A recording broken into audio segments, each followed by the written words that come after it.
갑자기 유영철 얘기가 언론에 떴어요. 정확히는 유영철이 아니라 유영철을 잡았던이라고 유영철 잡는데 도움을 줬던 영화 추격자에서 김윤식 씨 역할을 했던, 그때 이제 추격자에서는 유영철 역할을 하정우 씨가 했죠. 김윤식 5885 그렇게 얘기했던 보도방 호주 5885네 488 죄송합니다. 488 죄송합니다. 4885 너지라고 하는 엄중호 역할을 했던 김윤석입니다. 김윤석 씨가 했던 엄중호 역할입니다. 원래 본명은 노모 씨인데 보도방 업주입니다. 보도방이라고 하면 아시다시피 그 노래방이라든가 이런 데에 아가씨들을 공급해주는 그 봉고차로 실어갖고 이렇게 하고 이렇게 하는 그런 도매업을 하는 거죠. 아가씨 도매업을 하는.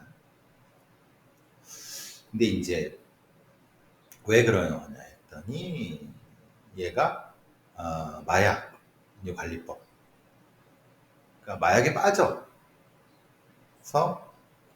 지속적으로 수감생활, 다시 마약 수감생활 이렇게 되는 거예요. 근데 이제 얘가 하는 변명이 좀 해괴합니다. 왜냐? 그때 유영철을 잡는데 그때 너무 잔혹한 장면을 많이 봐서 트라우마가 돼갖고 그것 때문에 이 개소리입니다, 개소리.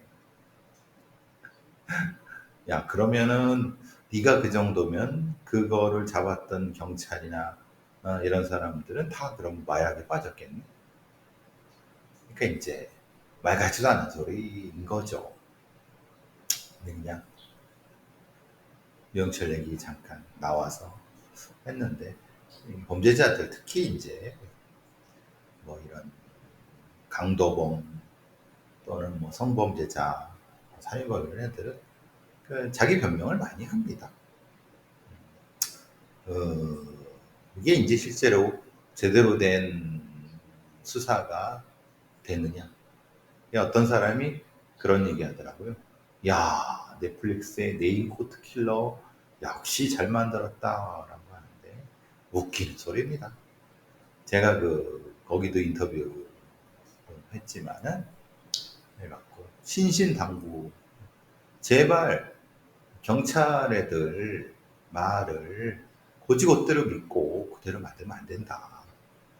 그냥 신신당부했는데 결국은 그대로 그냥 지들 멋대로 넷플릭스 놈들 몇대로 말 같지도 않은 그냥 말하자면 일종의 다큐멘터리 넌픽션을 만든다고 했는데 완전히 픽션이 돼버린 거죠. 이게 사실 되게 해괴하고 황당하죠. 왜냐? 아직도 유영철이라든가 아니면 정남규라든가 강호순이라든가 소위 우리가 말하는 연쇄살인범 아니면 그에 준하는 여러 가지 강력범들의 기록들이, 수사 기록들이 정리된 게 하나도 없습니다. 물론 이제 정남규 백서가 경찰 내부엔 있다 그런 소리도 하고 그러는데, 아니 수사에서 사실 정남규는 지들이 잡은 것도 아닙니다. 그럼 피해자 가족들이 강도 들어와서 잡은 거죠. 정남규를 분석한 거죠, 정확히 말하면. 그래서 이제 여죄를 했다고 하는데 그것도 논란이 많습니다. 그리고 유영철도 아직도 유영철이가 아직도 떠들고 있지 않습니까? 뭐가 계속. 정확히 유영철이든 정남규든 강호순 같은 경우는 조금 다르겠지만 정확히 제대로 된 수사를, 그러니까 제가 말씀드린 건 잡은 건 잡은 거예요. 어떻게든 잡았어요. 유영철도 뭐 잡았다 놓치고 뭐 이렇게 했더니 걔를 잡아서 어쨌든 처벌한 건 맞아요. 정남규도 뭐 피해자 가족이 잡았던 어쨌든 뭐 그래. 정확히 이 인간들이 어떻게 어떤 범죄를 정확히 얼마나 어떻게 저 했는지에 대한 정확한 분석이나 이런 것이 안 됐기 때문에 뭐가 어떻게 되는지 모른다는 거예요. 그냥 뭐 허황된 돌아다니는 것만 있는 거예요. 그걸 또 잘 한다고 또 떠돌 다니는 놈들도 있고 황당하죠. 그러니까 이제 그거 보면은 그럼 그걸 제대로 연구해서 제대로 된 어떤 이 범죄 분석이 딱 나왔다고 하면은 이 모양 이 꼴이 되지 않았겠죠. 아직도 저는 그게 제일. 그러니까 그럼 세상에 연쇄 살인범이 그 둘, 셋밖에 없느냐? 그렇지 않습니다. 그런데 그게 워낙 주목을 받게 되니까 그런 거죠. 아유, 또 그 얘기, 하기 싫었다는 얘기를 또. 어쨌든 아주 유영철, 정남규 이런 새끼들 내놓으면 이가 갈려갖고. 자, 다른 얘기 하죠, 다른 얘기. 그 경남은행에서 3천억 원 넘게 횡령한, 사실 이게 말이 되느냐, 3,089억 원을. 근데 사실 10년에 걸쳐서 횡령을 한 거예요. 근데 웃기는 거는 10년에 걸쳐서 횡령한 것도 몰랐다는 거예요, 계속. 그죠? 요번에 그래서 이제 그 경남은행 투자금융부장 이모 씨 범인에 대해서 징역 35년이 선고됐습니다. 서울중앙지법 형사합의 23부에서 특경법상의 횡령으로 같이 넘겨진 증권사 영업직원 황모에게는 징역 10년, 14년이라는 동안 이걸 해서 3천억이 넘고 그중에 실적 취득 이익이 280억이 넘는 거예요. 그러니까 사실 이거 말고도 오스템도 그렇고 다른 지금도 뭐 농협이든 뭐든 계속 그 이런 금융기관에서 막 터져 나와요. 사실은 이런 어떤 은행에서 이게 터지게 되면 제대로 된 감사라든가 감찰이라든가 이런 것들이 돼서 다시 이런 것이 벌어지지 않도록 무엇인가 대안이 나와야 되는데, 여러분 설마 그렇게 대안이 나왔을 거라고 여러분 생각하시지 않죠? 맞습니다. 실제로 지금 벌어지고 있는 금융권에서의 이런 횡령이라든가 이런 돈 빼돌리는 거에 대해서 실제로 제대로 된 대안이 거의 없습니다. 요즘 이제 나오는 그 신하균 씨 주연의 감사합니다라고 하는 드라마를 저도 이제 꼭 찾아보는데, 여기서 감사합니다는 이 사람이 감사팀이에요. 그러니까 이제 우리나라의 그 드라마상 내용은 우리나라 굴지의 JU건설이라는 데에 이제 사장이 새로운 감사팀장을 신하균 씨를 발탁을 한 거죠. 그래서 거기서 감사를 통해서 벌어지는 일이에요. 아마 이런 류의 드라마, 감사팀 드라마는 거의 처음이거나 그럴 겁니다. 그러니까 기업의 감사라고 하는 것이 실제로 좀 낯설죠. 왜냐하면 대한민국의 주식회사들이 대부분 오너 일가가, 그러니까 흔히 말하는 사근고처럼 아니면 쌈짓돈처럼 해서 결국은 털어먹고 뭐, 그러니까 실제로 그 재무구조 이런 것이 부실해. 그러니까 그 기업의 공시라든가 아니면 그걸 사실은 얼마나 튼튼한지 뭔지 알 수가 없어. 그러니까 그 상장 기업의 주식을 산다는 건 진짜 투기에 가까운 거예요. 그 정도로 대한민국의 자본주의 시스템 자체가 부실하고, 이게 적어도 어떤 이런 것의 그 부실한 부분을 좀 감사할 수 있는 어떤 시스템이 이게 안 된다는 거죠. 근데 그건 좀 사기업이나 그렇다고 쳐. 그래도 안 되지만. 왜냐하면 사기업이라고 하지만 상장된 기업은요, 그건 주주들이 주인입니다. 그러니까 물론 자기가 그 주식을 다 가지고 있다. 회사에. 그럼 그걸 떨어먹든 말아먹든 알아서 하세요. 노동법만 지키면 돼요. 그런데 실제로 전체 주식에 기껏해야 10% 20%도 가지지 않아. 가족들 다 합쳐봐야 30%도 안 돼. 그런데도 지들 마음대로 회사 돈 갖다 쓰고 막 하고 법카 쓰고 난리 지랄을 해도 아무도 그거에 대해서 그게 문제인 거고, 특히 금융기관은 더더욱 이렇게, 사실은 그 돈은 누구 돈이죠? 실제로는 예금주 거기에 예금하는 사람들의 돈. 그걸 지들 마음대로 하려고.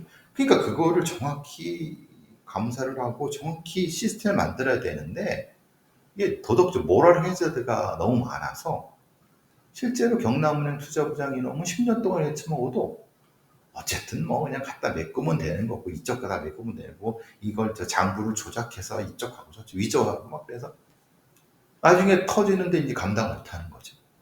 그러니까 그러면 금융감독원 놈들은 뭐 했느냐? 금융위원회는 뭐 했느냐? 말하자면 지금 이제 팀원 사태 이런 거 뭐 하느냐? 대한민국의 자본주의가 제대로 작동하는 건 맞냐? 이따위로 시스템을 만들어 놓고 여기 대한민국에 와서 투자하라고? 얘란 나쁜 놈들아. 그러니까 이제 이게 수천억 원씩 이렇게 횡령이 될도록 회사가 몰랐다. 이게 너무한 거 아닙니까? 그런데도 내부의 시스템이 공개적으로 어떻게 바뀌었다는 걸 아무도 몰라요. 잘하겠다고 생각하고 많은 거죠. 그게 주식회사인데도 불구하고. 그러니까 이게 이런 거예요.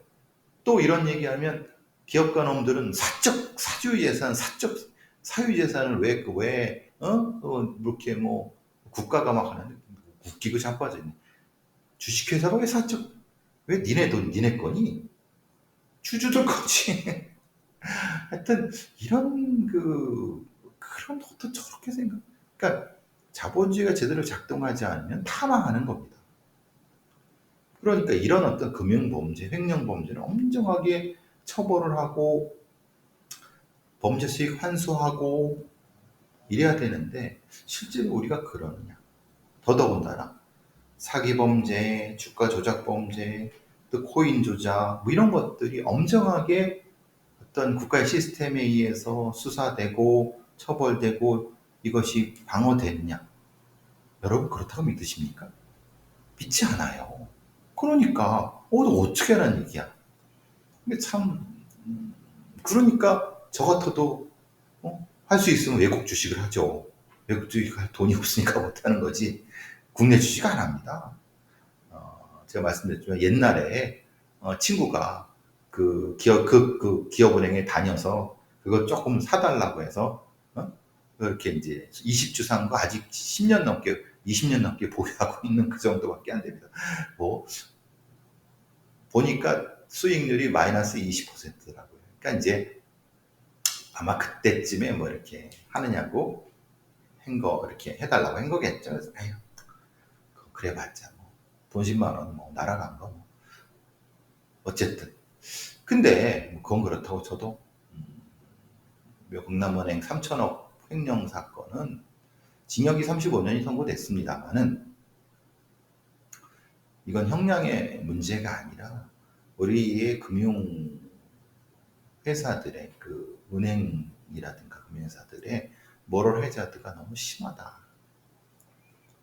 뻑하면 터지는 게 금융회사 무슨 일반 텔러 직원이 10억 해먹었다, 20억 해먹었다. 그거 다 손실 처리합니다. 손실 처리라는 건 결국 뭡니까? 예금주들한테 결국은 그걸 안 망하게 하려니까 또 공적자금 다 세금입니다. 결국은 그냥 제일 좋은 게 세금 갖다 쓰는 거죠. 근데 전체적으로 국민들이 다 손해보는 거 아닙니까? 그걸 또 국회라든가 이런 애들은 제대로 지적도 못하고 이런 게 너무 한심스럽습니다. 이게 오히려 더 심각한 범죄 아닙니까? 자, 제가 예전에 이런 그런 사례를 하나 들은 적이 있습니다. 옛날에 그 시골장터 이제 그 조금 외곽에 있는 학교 강의를 가다가 남원 어디쯤인가 시골강터 저기 전주 넘어서 뭐 저쪽으로 시골 길에 어떤 그 어르신이 이렇게 잠깐 좀 이렇게 짐을 들고 이렇게 차를 기다리고 있어요. 근데 이제 어떤 사람들이 저는 저 경찰 생활을 하면서 알게 됐죠. 어떤 사례가 있냐면 이게 사실은 사기꾼입니다. 나이든 사기꾼이죠. 이게 진보다리 이렇게 있다가 그렇게 불쌍해 보이니까 지나가는 젊은 사람이 아유 어르신 어디 가십니까? 그러니까 어디 저기 그 아들네 집 딸네 집 가요 저기 그러면 저기 버스 기다려 그럼 타시라고. 근데 뒷자리에 이게 불쌍해서 이렇게 자기 엄마 갖고 그러니까 태워온 거예요. 태워갖고 이렇게 가다가 이건 이제 말하자면 근데 태워갖고 가는데 거기서 이제 쓰러진 거죠. 다쳤다고 하는 거예요. 그럼 어떻게 해야겠습니까? 다 물어줘야 됩니다. 설마 그러겠냐. 실제로 있었던 일입니다.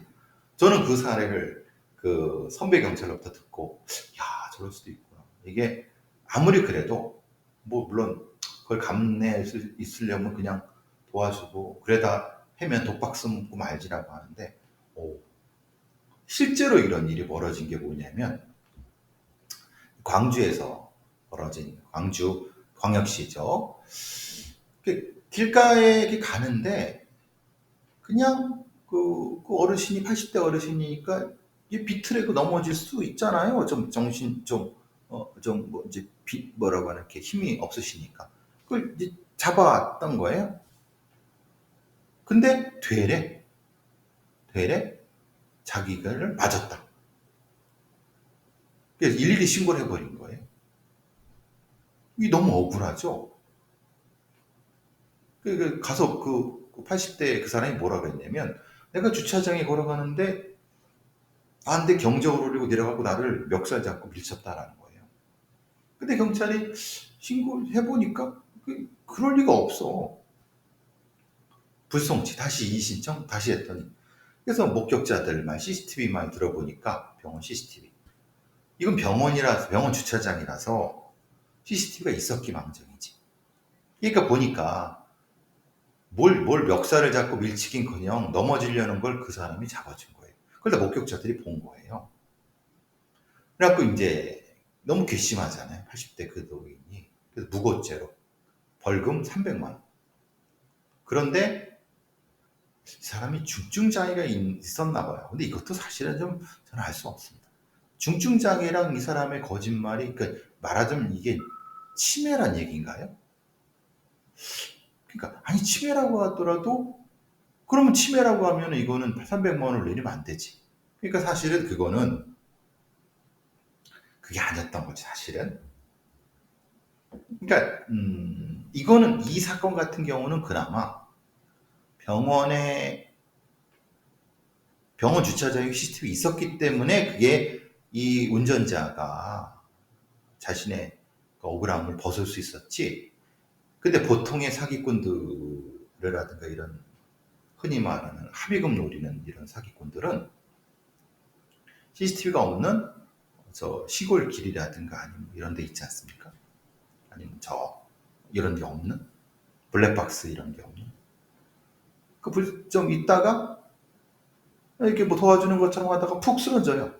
그리고 나서 왜 쓰러졌나 병원에 갔더니 저 사람이 날 밀었다. 이렇게 되면 이제 빼도 박도 못하는 거예요. CCTV가 있는 것도 아니고 어차피 쓰러져 다쳤기 때문에. 여러분 이런 얘기 제가 몇 번 이런 한 2번 했을 겁니다. 비슷한 사례를. 에이, 설마 그런 사례가 있겠니? 실제로 있습니다. 근데 그렇다고 그러면 안 도와줘야 되느냐? 근데 사실은 좀 조심스러워. 그러니까 진짜 지금 죽어 넘어가거나 아니 넘어지지 않는 한 실제로 그냥 조금씩 뭐 걸을 수 있고 뭐 이럴 정도라고 하면은 그냥 지나치시는 게 낫다고 저는 생각합니다. 뭐 지금 너무 힘들어서 반대로 진짜 도움을 요청하면은 그러면 제가 도와드릴까요? 어디 이렇게 할 수는 있죠. 근데 도움을 요청하지 않는데도 불구하고 그럴 필요는 없다. 근데 문제는 거꾸로 되는 건 또 도움을 요청했는데도 불구하고 이런 일을 당하는 경우도 있습니다. 참 세상이 너무 각박하다 생각하시겠지만은 세상에 그 이제 고령자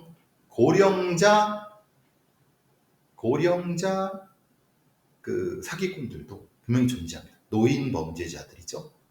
그리고 이런 형태의 여성 범죄자들은 자기 추행했다고 합의금 뜯어내는 경우도 있습니다. 실제로는 이런 말씀 드리는 것도 참 그렇지만 조심하셔야 됩니다. 어쩔 수 없습니다.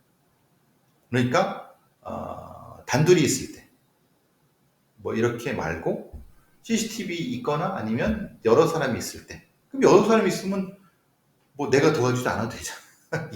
또 그런 문제가 생기나요? 참 고려할 거 많습니다. 제가 이런 얘기 한다고 또 에이 너무 각박하게 그러지만 그래요. 맞습니다. 세상이 그렇지 않은 경우도 많지만 어쨌든 그런 일도 있다. 요새 이제 수사 관련돼 갖고 자살하는 경찰들부터 사실 뭐 지난번에도 말씀드렸습니다만 수사가 경찰의 꽃이란 말은 옛말. 업무 쌓이는데 인력은 없다. 검경 수사권 조정 이후에 업무 과정, 실적 압박, 고소고발 반려제도. 왜 수사과, 형사과로 가서 사서 고생하느냐, 뭐 이런 얘기들.